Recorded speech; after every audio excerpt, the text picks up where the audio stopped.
Viewers welcome to Lakshmi skills. ఇప్పుడు మనం చూద్దాము డ్రాప్ డౌన్ లిస్ట్ మనం ఏ విధంగా గూగుల్ షీట్లో క్రియేట్ చేయాలి. సో నేను ఆల్రెడీ ప్రీవియస్ వీడియోస్లలో నేను మీకు ఎక్సెల్లో నేను ఏ విధంగా క్రియేట్ చేయాలి చెప్పాను కదా. సో ఇప్పుడు మనం చూద్దాము గూగుల్ షీట్లో. సో అంతకంటే ముందు ఒకవేళ మా ఛానల్ని మీరు ఫస్ట్ టైం కనుక చూస్తున్నట్లయితే, మా వీడియోస్ని ఫస్ట్ టైం కనుక మీరు వింటున్నట్లయితే తప్పకుండా మా ఛానల్ని లైక్ చేయండి, షేర్ చేయండి, సబ్స్క్రైబ్ చేయడం మాత్రం మర్చిపోకండి. ఓకేనా వ్యూవర్స్? సో ఇప్పుడు మనం టాపిక్లోకి వెళ్దాము.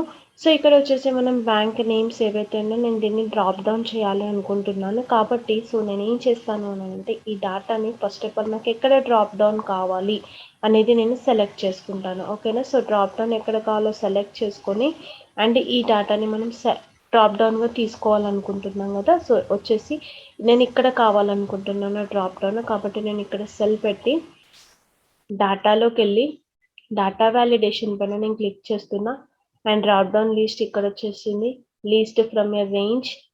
అండ్ ఇక్కడ వచ్చేసి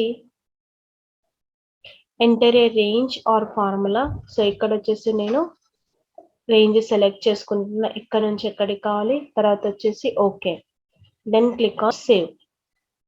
చూడండి డ్రాప్ డౌన్ యాడ్ అయిపోయిందా. సో ఇక్కడ డ్రాప్ డౌన్ పైన క్లిక్ చేస్తే చూడండి మనకు ఏవైతే బ్యాంక్ నేమ్స్ ఉన్నాయో ప్రతి ఒక్కటి మనకి ఇక్కడ ఇన్సర్ట్ అయిపోయాయి, డ్రాప్ డౌన్ లిస్ట్లోకి వచ్చేసింది.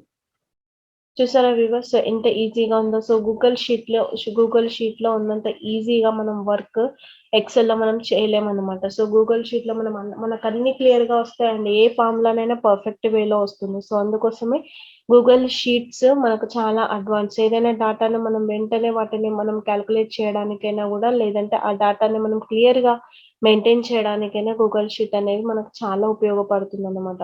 ఓకేనా? సో ఈ వీడియో చూడండి అండ్ ఇది కూడా మీరు ప్రాక్టీస్ చేయండి. ఓకేనా? Thank you.